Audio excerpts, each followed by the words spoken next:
Last month I played Mother 3 for the very first time, and Deltarune was a treat to dive back into after playing that game. If I were to choose two proper successors to the Mother series, Undertale would be Mother 4, and Deltarune would be Mother 5. Separate from the first amazing trilogy, while still taking massive inspiration and similar vibes from those games. It's hard to explain why, but something in my brain really ties these games together as similar narrative-wise. Now, I haven't played Mother 1 yet, maybe one day, but NES games are just a little too old for me. But honestly, if I could put the vibes of each game down individually, Mother 2 was about fear, with this ever-present eldritch horror as a backdrop to the whole game, all culminating in a final boss that is the pinnacle of the fright that this game harbors. Mother 3 was about sadness and grief, where the story and the characters within it grieve over the loss of people and things that they can no longer have, like Flint with his wife and son, and Lucas having to let go of his childhood early to embark on this adventure to save the world. Which leads up to the most devastating final boss fight, where that grief and sadness peaks instead of letting it be a climactic and exciting encounter. Onwards to Undertale. That game is about choice. You can choose to spare, to fight, or do a bit of both, and that will ultimately lead you on secret paths and towards different outcomes, each culminating in a final boss that is a reflection of your past deeds. Finally, Deltarune. This game is cleverly about the lack of choice, and it begs the question, does anything you do really matter here? Deltarune is as much a great narrative experience as it is a great experience from a gameplay standpoint. With cleverly improved combat following the same formula used in Undertale. It was already pretty fun in Undertale, but here it's given a completely new coat of paint. You're juggling the health bars of multiple characters at once now, a tension point system that rewards riskier gameplay. Acting is implied to be a strategy, just as much a strategy as fighting is, with the addition of pacifying. Each of these playstyles has their own uses and ways in which combat can be completely altered. The whole experience is aided heavily by the fact that the enemies you fight all complement each other, and all the characters you control complement each other too. The enemies can synergize their attacks together in some clever ways, causing you to have to think really differently about how you dodge their attacks. Even from your side, there are battles, and then there are battles where you minimize the amount of moves the fight takes, which thusly minimizes the damage you risk taking, especially if you're not that good at dodging, which, trust me, you'll need to get the hang of anyway, especially if you're gonna go for those secrets. Deltarune's creator, Toby Fox, is a good storyteller in this medium. The way the gameplay and story weave into each other is absolutely great, but the gameplay and story both stand out in their own rights too, without all the weaving and shit. His dialogue has flavor not only through just the writing alone, but also the way it's written. Characters sometimes have their own writing styles and grammarisms that extend the fun of reading text beyond just getting excited at the words you're reading, but instead understanding different typing habits that connect you further to these individual characters. Some characters don't have typing quirks and are still really expressive and show off their mannerisms in other ways, like their sprites and their animations. This enhances the way the story is told, and what's really interesting is seeing the development of Deltarune continue further and see all of these little things continue to improve as the series goes on. The later chapters feel more animated. The effects feel more advanced. The game just feels generally more captivating as a result. While I don't closely associate it with certain parts of the fandom, I am a genuine fan of this game, and think that Toby Fox's most popular games get a bad rap because of the fandom's unfathomable affection for his games. It only makes sense that a game that is so influential and unique as Undertale and its much larger sequel Deltarune would have some real hardcore fans. I mean, so do many other games. Just remember to be respectful of other people's opinions, especially if it's a game that hasn't entirely come out yet. The best debates come from two sides attempting to have a conversation, not rage bait each other into oblivion. Also, disclaimer before we get into more of the video, I'm not a lore expert, and I will be making my own predictions about the story based on what I've gathered from playing it. I may not know the grander narratives, and I'm definitely skipping over the supposed alternate route of the game since I actually haven't gotten around to playing it. I've been spoiled quite a bit about it already, but I haven't experienced it pretty much at all, so I'll probably have more to talk about in the next few months if you enjoy this video and let me know that you want more. This is a bit of a sideline before we dive into this great game, but I think it's just such a treat that chapters 1 and 2 are completely free for Deltarune. It's also sort of genius since Undertale fans have something to sample from the next game as soon as they're done with the first game, and if players want to skip Undertale and just play Deltarune, they also get a really nice experience if they decide to try it out for free, and generally like reading dialogue and playing RPG games. The first 2 chapters are also a really sizable sample of the game. Playing through both chapters and collecting secrets along the way took me anywhere from 6 to 8 hours of just playing through them at my own pace. That is longer than the new Five Nights at Freddy's game. Keeping the first 2 chapters free is a genuine steal, and it does a great job in enticing players to buy the full thing because, honestly speaking, these These games are so good that I would actually pay full retail price for this game once it's completely out. I think that this game is meant for a lot of different types of people. Definitely your lore seekers, your challenge seekers, and then there's people out there like me who aren't too focused on the hidden meaning of things while they're playing, but are more focused on the general themes and the feelings that this game invokes on a psychological and emotional level. What message the game is attempting to send to me as the player, not the lore it wants me to know, but what it wants me to think about after I put the controller down and go about my daily routine. I'm also someone who focuses on the medium of video games in general. Why does Deltarune need to be a game and not a show, a book, or a movie? What makes this game genuinely fun, and most importantly, what are those gameplay to story connections? I think the answers to those questions will come as we talk about this great game, so without further ado, let's begin talking about Chapter 1, where Deltarune began. Our journey begins with nothingness, and text on screen telling us to create a character, but after creating our character, nothing seems to matter as it is discarded no matter what, and we're given Chris as our main character. This theme of no choice, for those who don't know, is a complete inversion of Undertale's entire philosophy. And what's surprising is that from this point on, the game will remix all the elements of choice that were present in Undertale and warp them into things that may seem like choices, but inevitably end up with the same outcome no matter what. With Toby choosing to release this game little by little, there's this constant overarching question of, will our choices truly matter in the end?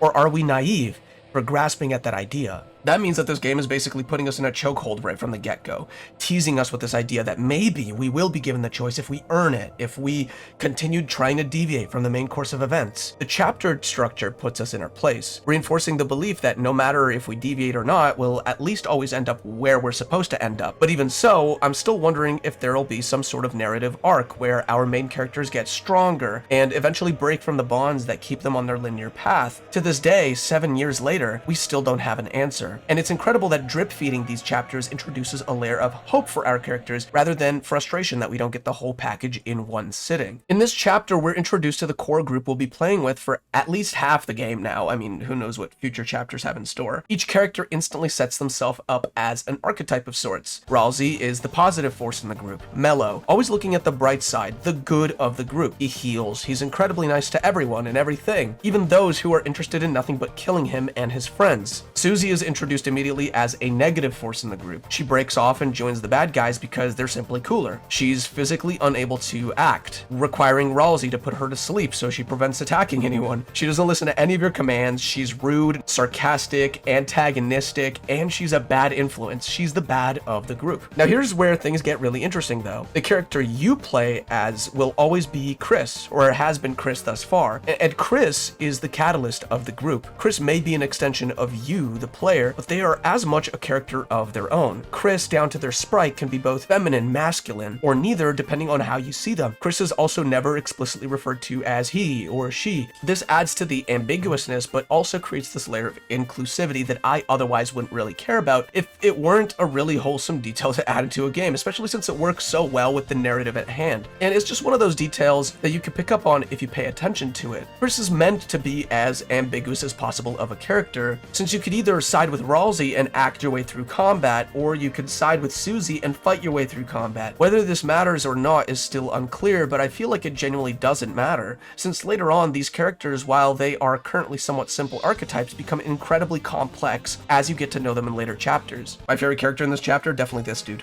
Everything about him is absolutely hilarious. Not to mention that the humor of this game is very much my type of style. It's stupid, it comes in at the right moments, and it's used incredibly effectively, unlike another game that I'm playing. Lancer is where this humor really came out in this chapter. He's just this super lovable little guy, and when tensions rise at the end of the game, you really feel for him. Even his lovably laughable personality shines through at those tense moments to make us think, I mean, yeah, he's trying to be a villain, but he's so damn funny, he's more of like a friend, you know? Which is why I've always been happy to see him in future chapters.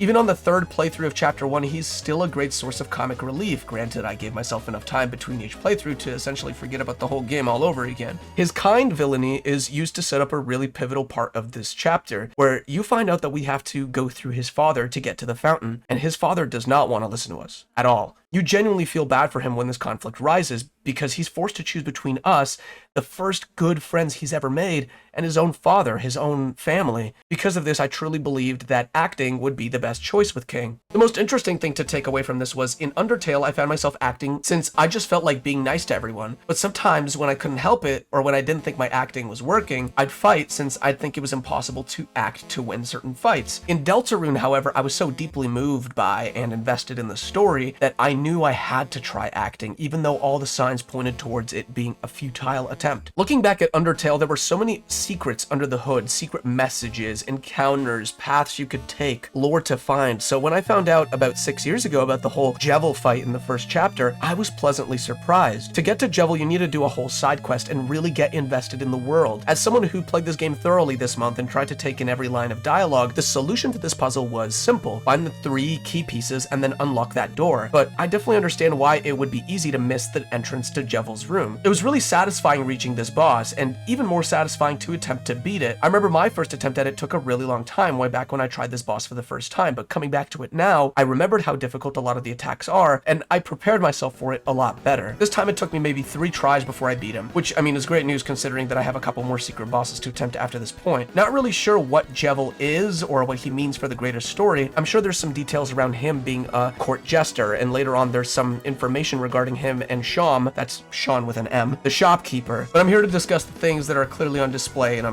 more chronological order. So at this point, I had no idea what Jevil really was besides a secret boss. And I mean, I'm sure there are YouTube videos out there explaining those smaller narratives that make up the greater Deltarune story much better than I can do it justice. I'm also glad that backtracking isn't challenging at all in this chapter. You're able to get around relatively quickly with the fast travel doors, so it isn't much of a chore to go back and get the 3 key pieces, except for the code door. I hated that one. They did improve puzzles from this point on, thankfully. When the first fountain was sealed in this chapter, I remember originally thinking that Chris and Susie were just playing pretend in the dark, since they wake up in a classroom cluttered with cards, chess pieces, and other various junk. But going through it for the 3rd time, without having reached those later chapters yet, I began to think it was a red herring, since it's the first chapter out of a total 7, and it would make more sense to keep that there as a theory rather than outright confirm it then and there. Exiting the school and going to talk to all sorts of familiar characters was definitely a highlight for me, especially replaying it now. Getting to talk to Sans was super interesting because the more you speak to him, the less it seems like he's the 4th wall-breaking character we knew him as, and we've essentially become him as he was in Undertale, being able to insinuate that we know him while he tells us he doesn't know who we are. He's still weird old Sans, but just doesn't speak to the player anymore. He's speaking to Chris. It's a clever inversion of the character. With ending on the light world and talking to all these townsfolk, the game sets up excitement brilliantly by alluding to future events, letting us encounter these points of interest, these people of interest. Even though this led nowhere when Sans told me that he wanted to meet his younger brother, I was just excited at the idea of seeing Papyrus again. When Susie told me that we should go back to the Dark World tomorrow,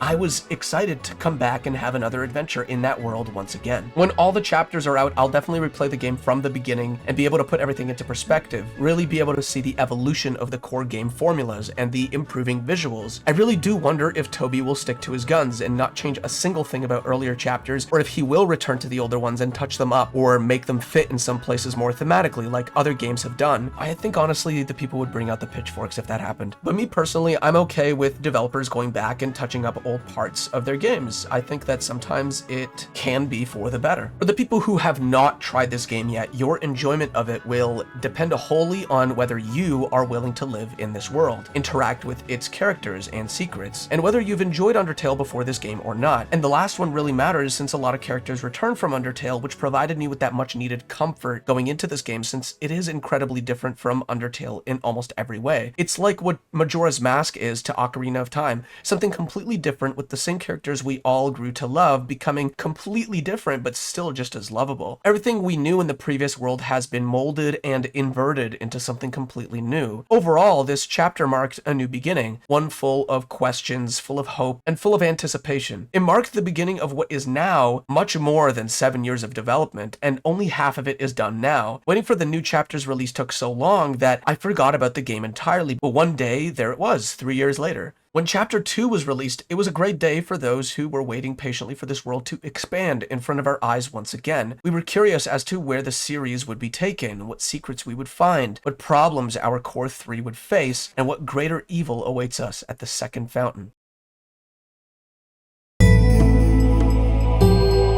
Going into chapter 2, I almost immediately fell in love with it, even more than the first chapter. When playing the first chapter, I was very skeptical as to how good Deltarune would actually be, if it would move me in the same ways that Undertale did, if the new additions were plentiful, enjoyable, and made sense. So when I eventually settled into my seat and really started enjoying the game, I knew that chapter 2 would deliver yet another unforgettable experience. At this point, you can really tell the game has ramped up in quality. There are more animations, the chapter feels longer and more detailed than the last. More of those core systems in chapter 1 have been revamped once more to make more sense and to have even more depth. And it's just a lot more fun. I mean, Susie can now act, which is a point where there's a gameplay to story connection. One where Susie grows and learns to just be nicer and to act rather than forcefully fight things. Due to the events of the last chapter, Ralsei now knows that if push comes to shove, that acting might not work in certain situations. With Ralsei and Susie both taking opposite ends and starting to act more ambiguously themselves, it is now up to the player to truly decide where to take these characters, whether to fight or to act. I mean, I acted the whole way through this time, and with it you can recruit monsters to Castletown. The same area from the beginning of the Dark World in the first chapter now turned into a hub world for all your recruited monsters to remain in peace. It was very interesting that Toby decided to take the introduction to the Castletown as a way to introduce the way Deltarune's Dark Worlds work. It's only until Chris goes back to the Light World, retrieves all the objects that were in the abandoned classroom, and brings them into the Castletown that turns it into the more animated and livable hub we know now. The king is placed behind bars with hamster equipment, which is hilarious. Chris and Susie have their own rooms, and there are places to visit where you can craft items, talk to monsters and arrange them if they're recruited,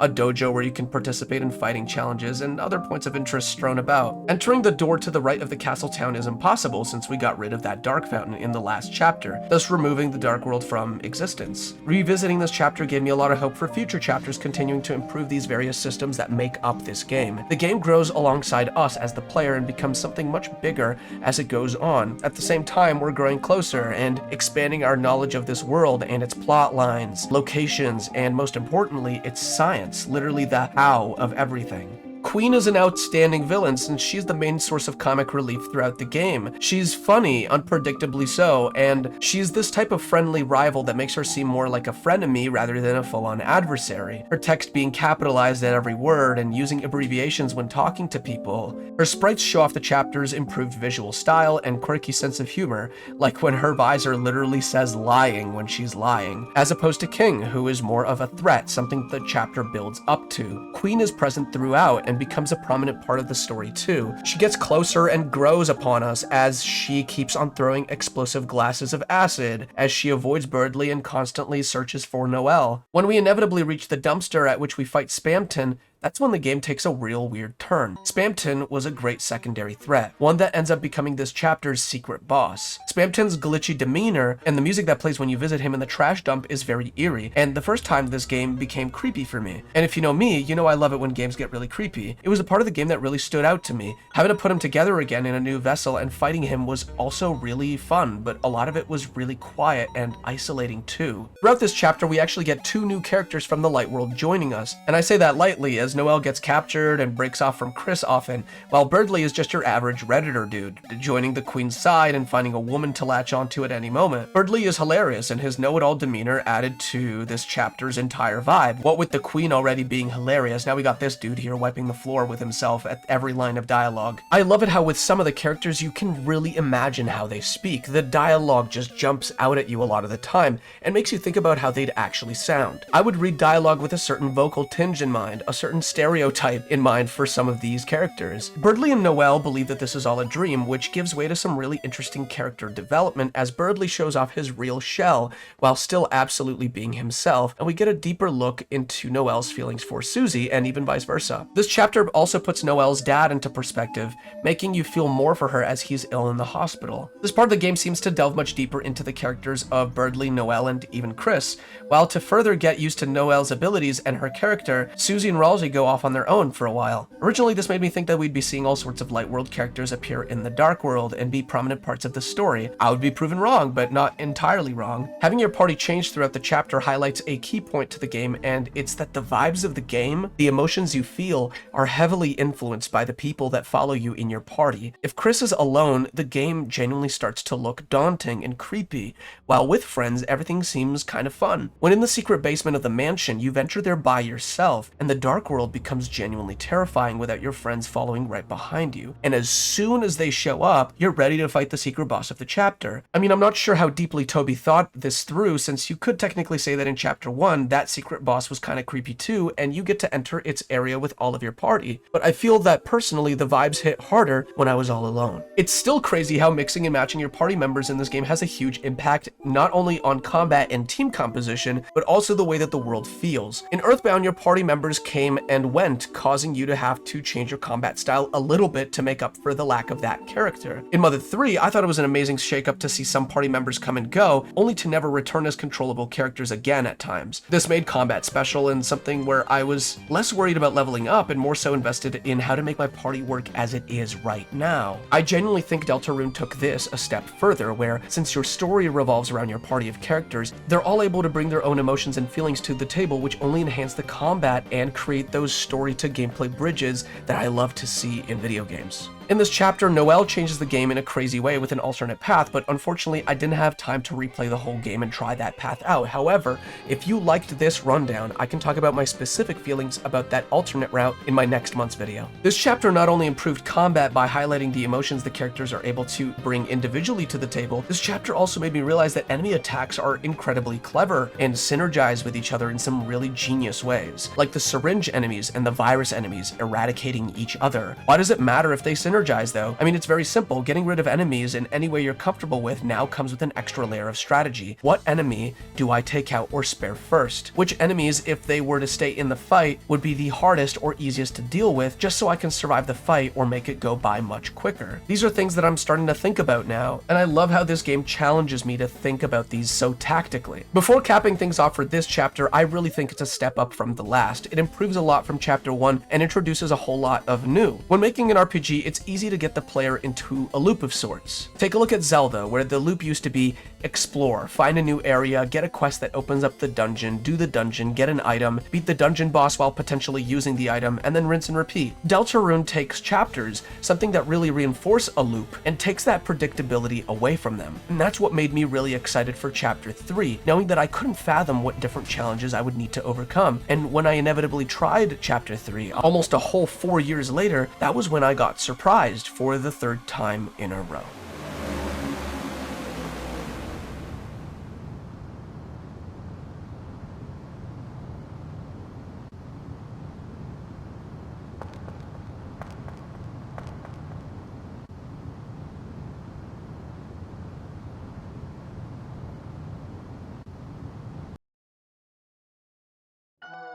Chapter 3, the chapter where act has a double meaning. Even though the first two were great chapters, this one exceeded the hype of the previous chapters. Everything from the beginning to the middle to the end, all of it was so well put together and so unpredictable all the way through. Tenna is the new adversary of this chapter, and instead of being a villain or even being funny, he's a show host and you're the guests on his show. The whole trope has been done before, but man does Toby cook with this one. It's to the point where not only the characters, but I, myself, was completely swept up in the cool games and experiences that this chapter had to offer that I completely forgot about our task at hand, to close the dark fountain of this chapter. Funny enough, my point about the characters changing the very feeling of the game resonates strongly here, since they completely forget about the dark fountain at times too. The player has a higher chance to change along with the emotions of their party and just have fun, like Ralsei and Susie are doing for most of the chapter. Another time my expectations were completely shattered was when I thought we'd have several new characters from the light world to focus on. Perhaps a focus on Toriel, since she was in the house with us when Chris opened up a new dark world. However, we're now back to focusing on our three main characters again. again rather than branching out further into different ones. Weirdly enough, Toriel is basically gone for most of the chapter and has absolutely 0 lines of dialogue, and is the final prize after you finish Tenna's various games. Undyne also makes an appearance in this chapter, but only at the very end, which made me remember, oh, wasn't she supposed to be at the house too? That's a cool detail. For a lot of this chapter, we're actually controlling Chris through a game within a game that looks almost exactly like Zelda 1. It's impressive how Toby made Zelda 1 genuinely playable, because I can't stand the original NES game. There's so many things about it that just did not age well,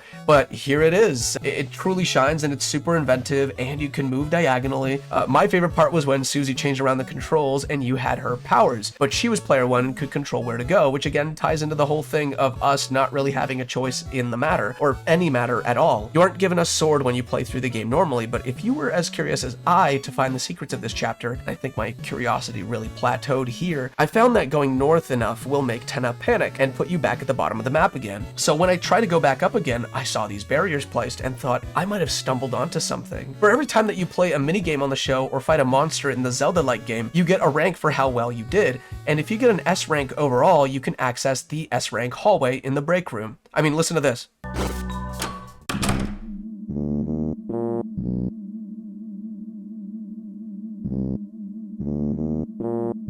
This is an Earthbound reference.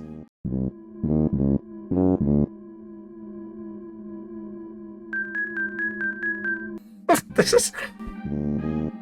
Oh my god, and they even have that little thing in the back, that little, what do you call it, a flippin' leitmotif? What a fucking nerd. A flippin' leitmotif? And when I found this, I was absolutely just shitting my pants. When going to the very back, an NPC piques your curiosity further and allows you to enter this mysterious back room with the previous version of the game you've been playing this whole time. And when you boot it up, after going back and grabbing a controller for some reason, your soul is one of the first things that appears on screen. When I played this minigame, at first, you start without a sword, but then, you know how it goes. You go into a cave and find one. When I found this game inside of a game about another game, I was so giddy and ready to look for secrets. When I leveled up, the music got quiet and I was left alone again and realized that the game did it again. I feel that creeping dread again, that I'm not where I'm supposed to be, that I'm all alone in breaking from the bonds here.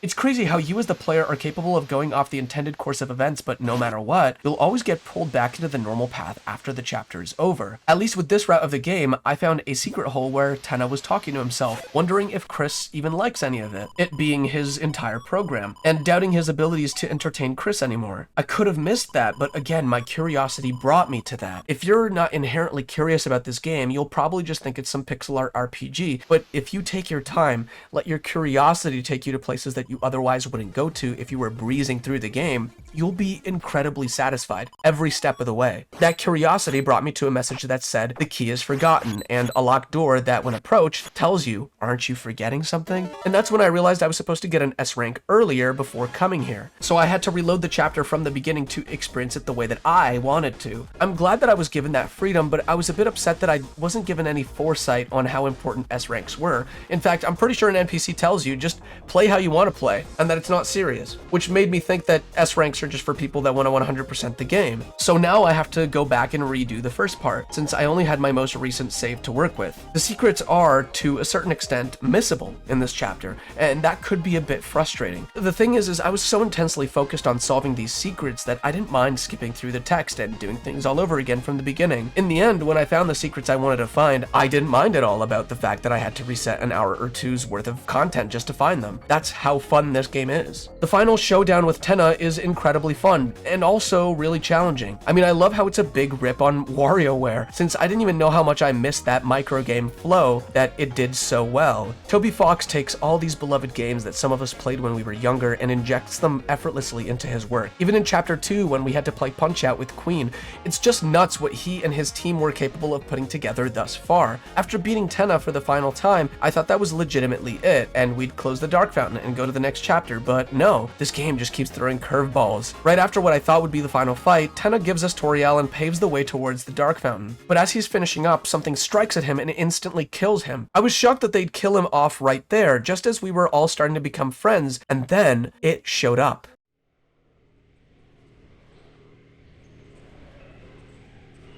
This is the knight that's been opening up all these fountains. While it was, at that moment, unclear as to who the Roaring Knight really is, I was completely struck by its presence and the fact that it just killed Tenna. While Susie defends Toriel as this creature attempts to grab her, a fight begins and I lose almost instantly, which made me think there's absolutely no way to beat this boss. I tried acting, but Susie stopped acting. This boss sent my health to negatives that I could never think were even possible in this game. Personally, this whole time I thought the knight was Chris, but now, he's like there, and this dude is like right there. I was also not expecting, man, I was not expecting a lot of things with this game, that the Roaring Knight could be beaten, and that this was actually this chapter's secret boss. When I thought the secret boss was the one you find hidden in the third secret Zelda game. This fight is the hardest fight in the entire game by far. Fighting the knight and succeeding took me a total of about 3 hours alone just to get through, which makes me incredibly scared for what the final showdown is going to look like and whether this game is going to get a lot harder than even this later. After a lot of perseverance and time spent just grinding out this boss, I could feel myself getting better, getting used to its attacks, locking down potential strategies. At a certain point I caved in and checked Reddit, for any potential hints on how to fight this thing and win. A big strategy I used was called Fuck Ralsei, where you never heal Ralsei, and if Ralsei's down, just focus on defending as Chris and attacking with Susie's incredibly powerful Rude Buster attack. It would be hard not to mention that this fight immediately puts the spotlight on Susie. In fact, if Susie dies in this fight, you're basically screwed. At the end of it, she's the only one that really matters. She's the only one that speaks directly to the knight, while the others remain quiet. She's the only one who can deal a substantial amount of damage to the knight as well, which is the reason that the fight is infinitely harder without her. Susie even hints to the player that acting won't work in this fight by completely getting rid of her own option to do so. Here it seems like her quarrel with the Roaring Knight is personal. At this moment, she is the main character. In fact, this chapter had signaled this change in dynamic a while ago, with Susie taking control of player 1 in the game earlier as a gag, and how even in earlier chapters she seems to just do what she wants a lot of the time. Now it seems real. It seems to me like she's meant to be the main character of this story, able to make her own choices and independent decisions while you as the player play as the heart that controls Chris, the caged knight, kept in a body that desperately wants you out of it. When I finally beat this boss, I got the shadow crystal I was looking for, and the next scene plays out pretty similarly to before. Undyne still gets kidnapped, and we still run towards the bunker at the south of town, which is where the chapter ends. This chapter is even better than the last ones. It's jam-packed full of interesting secrets, our same lovable characters, plus some new ones, and an incredibly climactic final showdown that keeps players rightfully eager for the next part of the game. Luckily, we didn't have to wait that long. In fact, we didn't have to wait at all since chapters 3 and 4 were released together. I mean, after beating the knight, I went into chapter 4 almost immediately as a little reward for myself, and this chapter, once again, demolished whatever expectations I had. This chapter is definitely going to be the longest rundown I'm going to do, so just bear with me because there's just a lot of things that really stuck out to me about this chapter. The game picks up almost right where we left off last time and begins in the light world for the first part of it, which is in stark contrast to the previous chapter where we begin in the dark world. I love this. In the last chapter, we missed out on talking to the town residents, so we get to essentially start this chapter off by doing just that. I wonder how the narrative will begin differently in the future, how they could potentially switch things up even further regarding the introduction to future chapters. I noticed that Chris's church clothes look exactly like their regular clothes. Not sure if this has any deeper meaning, but if it had any meaning, it would probably be a reference to the fact that no matter what Chris does, their choices just don't matter, and the outcome will always be the same. First thing I did was head over to the Dark World Castletown to check on Lancer and the others. I was very surprised to find out that Tenna is alive and well. I mean, I'm glad he's back, but it lessens the blow of him instantly dying at the last chapter. I think it would have been very impactful if Tenna was just gone. Yellow, editing me here. I did end up figuring out that Tenna actually survives if you spare everybody before reaching the end of the chapter. So it was nice as a reward to just see him alive, and it completely subverted my expectations that that is the case, since what that essentially means is that there is a sort of pacifist route, but I feel like it has a completely different meaning in this game compared to Undertale's pacifist route. Where the pacifist route completely changes the future of the game, I think the pacifist route in this game just gives you more allies allies to work with, more people recruited to your castle town to continue talking to, and to expand the world for you. Anyways, back to the video, sorry, thank you for letting me ramble. In Castle Town, thanks to my curiosity, I encountered 2 secret cutscenes with Susie and Ralsei that I believe really solidified the idea that we, as Chris, are never meant to change who we are, and we ourselves are not meant to have any sort of choice. However, it clarified something new that I didn't really think about before, and it's that our friends and the characters around us, they do have that choice, and that's the inversion that this game puts on display here when compared to Undertale. In Undertale, we were the main driving force of that choice, and as far as I know, in Deltarune, our friends are the driving force of that choice. When revisiting the light world, I noticed that before we never had save points here, and now we do. I don't know if this is a quality of life thing or if this is something deeper.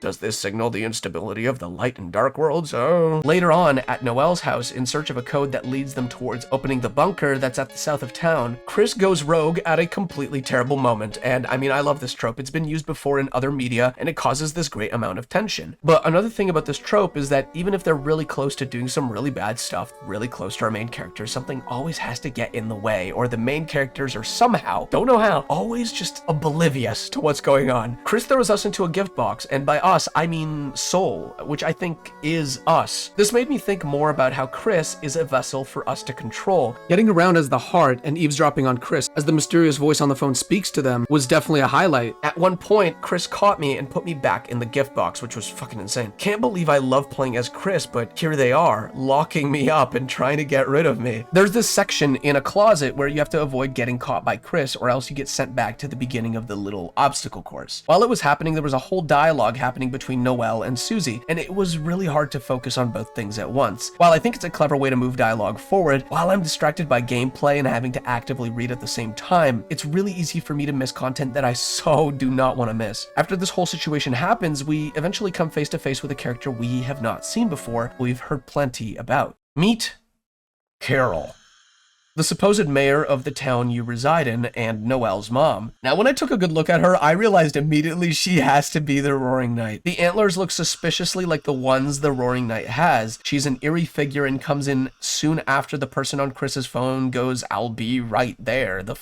Which made me think it was Asgore for a second, but that's still a little weird. What's he even doing here anyway? I'm just glad that a lot points towards Carol being the Roaring Knight, but I do have a feeling that Toby Fox isn't finished with the twists in the story, and there's more to Carol than we think. Later on, Susie is kicked out of the house, but Chris is always welcome. And that's highlighted in red to make sure we know what's going on, just in case we're really stupid. Her being antagonistic to Susie makes a lot of sense since Susie was the Roaring Knight's main adversary in the previous fight. Sorry for so many editor's notes here, but I really wanted to get this right. There's even a detail in chapter 3 where if Chris is the last one standing and loses in combat, they straight up make Chris kneel. An act of mercy, sure, but in a lot of ways, it looks like the Roaring Knight is anointing a new knight. I've noticed that in the Dark World, that Chris's soul, us, never really leaves Chris's body. We never get disconnected from Chris down there. But in the Light World, it happens very often. In fact, I feel like it's been happening more and more often as the game's been progressing. Before we delve into the next part of this chapter, I immediately noticed that a lot of the music has changed. The standard town theme is no longer the same, and even later, the battle theme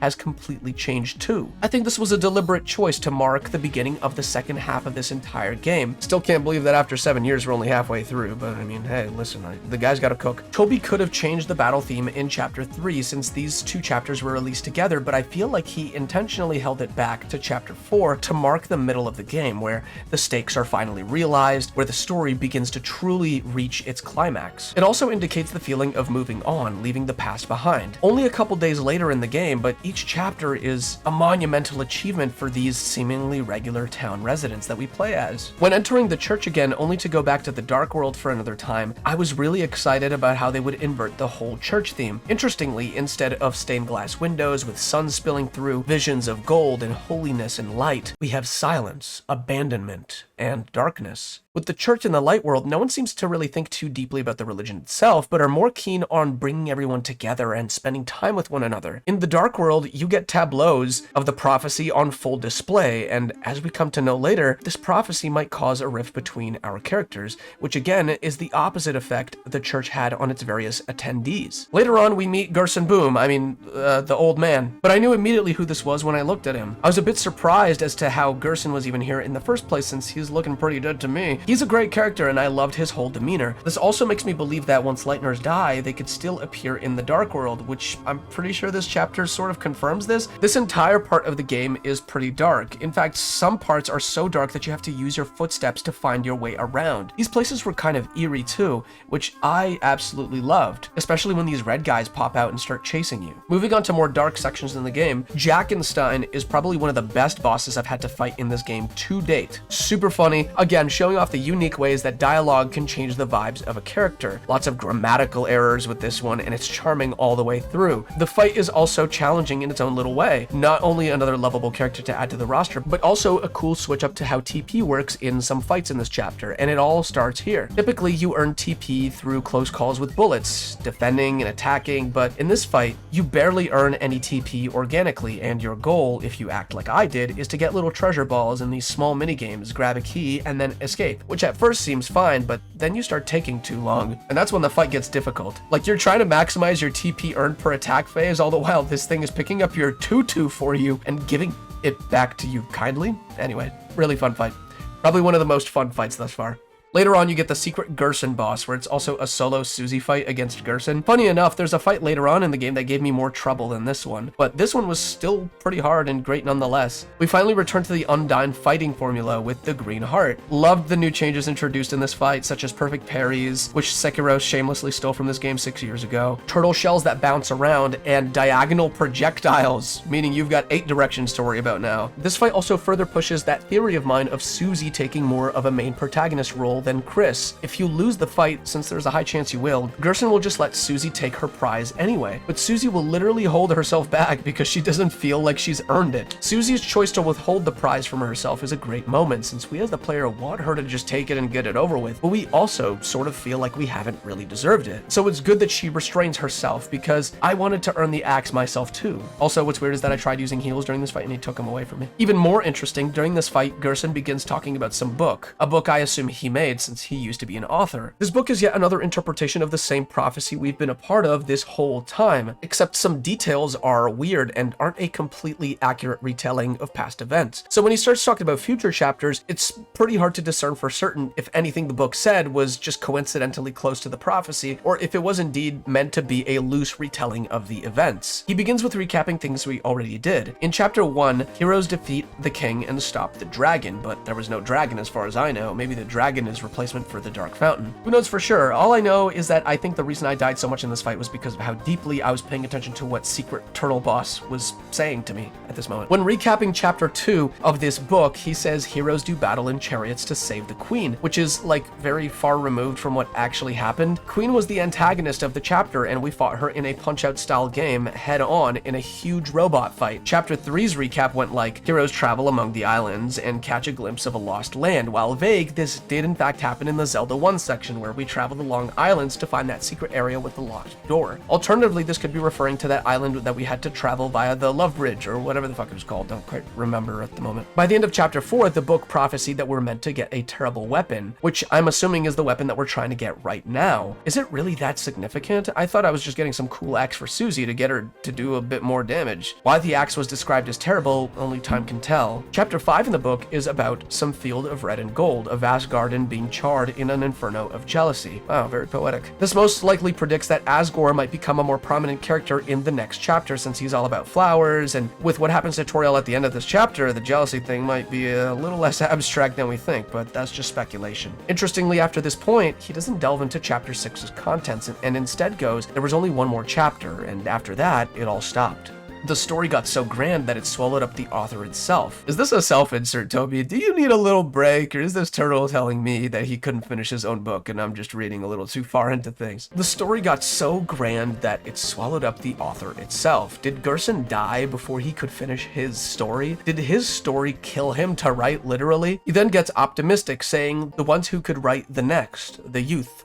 The pen was lying there for them to pick up, which contradicts the potential theme this game has been telling us this whole time, that our choices don't and won't ever matter. And then he goes, but they never did.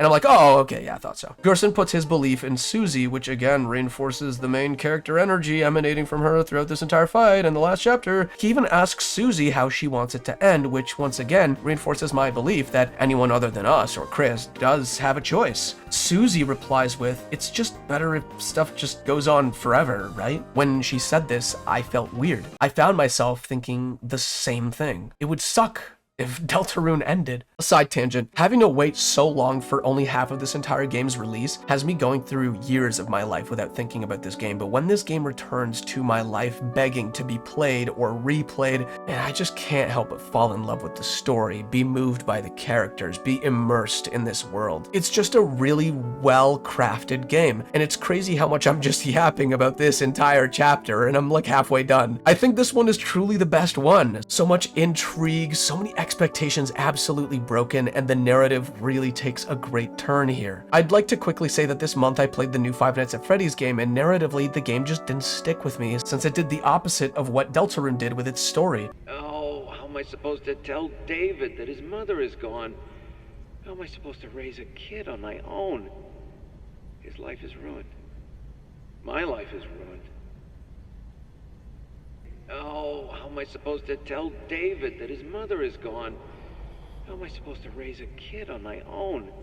Oh no, why did my wife, something happen to her? How do I raise a child without a wife? You know, like fucking like deadpan as fuck. I was like, the fuck is going on with this guy? Is he a sociopath? Both are different games, yes, that much is clear, but it's also very clear that both are trying to tell you a story. Deltarune has plenty of hidden narratives that only the most hardcore of fans would pick up on and want to theorize about, but it also has those narratives that you can look at from an almost surface level, and it still makes you want to theorize and make those connections that expand this world for you, coax you into becoming almost obsessed with this video game while also leaving breadcrumbs that lead you to those deeper and more crazy questions like who the hell W.D. Gaster is and what does he have to do with this game? Meanwhile, Five Nights at Freddy's was a bit of a walking and hiding simulator where all the lore significant story beats flew over my head because there were no breadcrumbs or interesting overarching narratives that I could follow that would lead me down to those other rabbit holes. Side tangent over, back to the fight with Turtle. The fact that this is the only boss thus far that's been able to reflect Rude Buster back at us makes me think that Gerson is meant to be a reflection of Susie to an extent. Perhaps a mentor that changes the trajectory of her future or makes her strong enough to overcome future threats, like a Master Oogway, essentially. At the end of the fight, he says, the words on a wall called you a hero. Whatever you end up being, I'm sure it'll be. Actually, I kind of want to say that in his voice. Wait, give me a second. The words on a wall called you a hero. Whatever you end up being, I'm sure it'll be tremendous. Hope you guys like that one. Tell me if I should pick up voice acting. After this whole section, we get the axe and come across Gerson again, where he and Susie have a little heart-to-heart, and he gives her a pen and paper to write down the long string of piano notes, which Chris plays for us. Super weird, probably the only time Chris isn't actively controlled by us in the dark world. After this cutscene, Ralsei and Susie say that Chris's playing is really good. I tried playing it again by following the notes on the page, and I got a secret text for doing this, which is what originally had me thinking that Chris used to be a normal kid before we, as the soul, got placed inside of them. Is the real Chris evil and really good at piano? Who knows? I came to this theoretical conclusion because when we try to play it manually, all of a sudden we sound like we suck at playing the song. This is also true in previous chapters. When going into the hospital, there's a piano, and Chris doesn't ever play it properly when we control them, despite Toriel saying how we used to be really good at playing piano. Moving on, we finally go toe-to-toe with the knight, but it runs away. Damn it! Oh. We're forced to close this fountain and go back to the light world, but then, of course, the trope of the mentor passing away comes in when Susie realizes that the old man was Gerson Boom the whole time. What? Who could have seen that coming? What? Still, somehow, I was moved by Susie's realization, since she was legitimately heartbroken by this. At this moment, I thought to myself that we technically killed his last chance to live in a way, by getting rid of the fountain in which he resided. Susie brings a letter she wrote from Gerson to Alvin, and it was sort of amazing watching this all unravel, and I can't wait to see how this might affect Alvin moving forward, or if it'll just be one of those dead ends where Alvin brushes it off as some prank. It seems Lightners can appear in the Dark World if they've passed away, meaning meaning we could potentially see other dead Lighteners later on in the story. Just when I thought this chapter would be coming to a close, I realized there was no climactic end, no final boss, really. I was right to be skeptical, since Susie takes Chris's knife and creates a new Dark World herself, which is like, whoa, dude, so like anybody can just create Dark Worlds if they stab the earth? Nope. Editing me back again. I also took a look into this and figured out that anybody with determination can open up a hole. Apparently there was something that the queen offhandedly said, and I just completely missed it. Of course I missed it. Of course I did.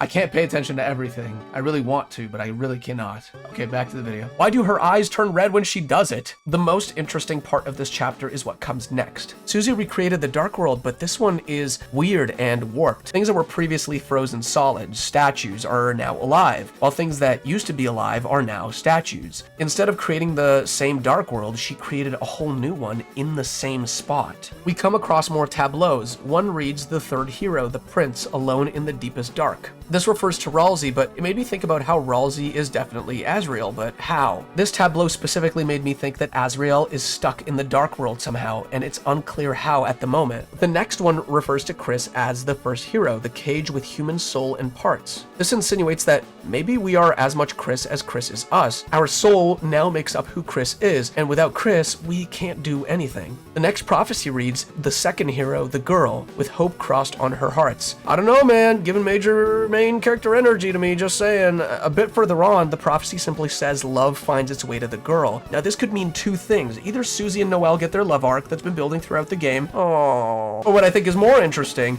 is that Susie might gain her soul in the future. The reason I think the second one specifically is because Susie's heart is lit up in the tableau, rather than it depicting her with someone else, or having the heart next to her, or on top of her, or anywhere else. This makes me think that a big twist at the end of the game could be that the final boss is Chris, soulless Chris. I mean, that would be so epic. In this warped Dark World, we almost find out the story's end, but a mysterious figure prevents us from seeing it and sends us plummeting down below. When we come back up to the top, we find Gerson's study, but it's empty, and walking into the room with the axe causes the world to get darker as we follow this dark figure that kind of looks like Gerson. The music begins to eerily slow down until all you can see is the rings that appear when you step, and even then, it gets so dark that not even those show you the way forward. This is where the hardest fight of this entire chapter begins. A fight shrouded in darkness, one that is just as creepy as it is epic. As far as we know, we're fighting a disturbing, warped version of the old man, one that really wants to kill us right now. The reason this fight was so hard for me is that I'm pretty sure my brain processes audio into physical actions pretty badly. I don't know why. But near the end of the fight, we figure out that this isn't the old man, but a very disturbing creature. After, Ralsei comes to the rescue and we press on, and Susie lashes out at Ralsei for keeping secrets, which is kind of realistic. I mean, hey, Ralsei's been kind of keeping a lot from us. I think Susie's perfectly warranted for lashing out at Ralsei for that. This world is very hostile, and it would be very important to know a lot of things ahead of time. But Ralsei responds even more realistically, because he explains that he knows so much, too much, to the point where it's impossible to just explain it all. He says that the final part of the prophecy is the worst of them all, something that could spell doom for the trio if it is known. Cleverly, later on, Susie figures out what it is, but breaks it before we, as Chris, can see it. That means that it may very well involve us or Chris. Even Ralsei highlights that the characters in our story themselves don't know if our choices really matter at the end, which continues to push the theme of this entire game, the thing that connects both gameplay and story, both player and characters. The question of, do our choices really matter? There's that climactic fight with an actual Titan, which was super cool, reusing the same mechanics that we saw in the Jackenstein fight. This boss was really, really fun, and I managed to do it on my first attempt somehow. Weirdly enough, this is the second boss ever that I don't think you can spare, which makes sense since Titans are these humongous dark creatures that are made to destroy or whatever. Moving on, when you exit, your only choice is to go home, and there, you see Sans and Toriel dancing. Sans and Toriel are fancying each other. I wonder if in Chapter 5 he gets a boner. If you're here, thank you. And if you rolled your eyes so hard that they're at risk now of falling out of their sockets because I'm catching up to knowledge that has been known since day one, or frustrated since at times I might be getting further away from the most popular theories of the community, I'm actually really glad you made it here. Because here's where I could talk about what the whole point of this video even was to begin with. If you go on YouTube, you can find a bunch of much more qualified lore experts talking about some really cool stuff and looking at the little details that I definitely missed going through this game. So why, if of those videos exist, does mine also have to exist? Well, firstly, I love this game, and I wanted to take the time to sit down, write this script, and give this game all my thoughts. You'll notice how at the beginning there was barely any speculation, but by the time chapters 3 and 4 rolled around, I couldn't help but just throw down some of my wild theories because that's just the effect this game has on me and so many other people. See, I'm not here to highlight the hidden meanings and the underlying lore that the Deltarune community has been piecing together for almost a whole decade. No, I'm here to highlight those overarching feelings that this game bestows upon us as we play. The irresistible feeling of curiosity, the themes it tackles through its writing and characters. I also wanted to throw some, hopefully, crazy ideas out there that may be completely different from popular theories because they're just that, theories. It's so much more fun coming to my own conclusions and sharing them with you all, since then I can go and watch a bunch of Deltarune videos on YouTube and see if my thoughts are the same as everyone else's, or if I am just that quirky and independent guy that I am. This video was never meant to be a breakdown, it was meant to be a love letter, and a look at what made this game so lovable for me in the first place. At the end of half this entire game, I could say that those 18 hours were very, very worth it. Even when I replayed half of it, the game does in fact get progressively harder, challenging you in different ways the further you delve into it. It's also one that provides as many questions as it does answers, which is really respectful towards the player. It rewards their sense of exploration with the satisfaction of discovery, and the gift of being part of something that not everyone will get a chance to be a part of. It's the little things about this game that really make it as big as it is, and there's so many little things that it's hard to get all of them on your first attempt. The difference between any game with a deep hidden lore and this one is that it tries its best to get you curious and leaves enough of a trail to reach those more hidden things as long as you're really willing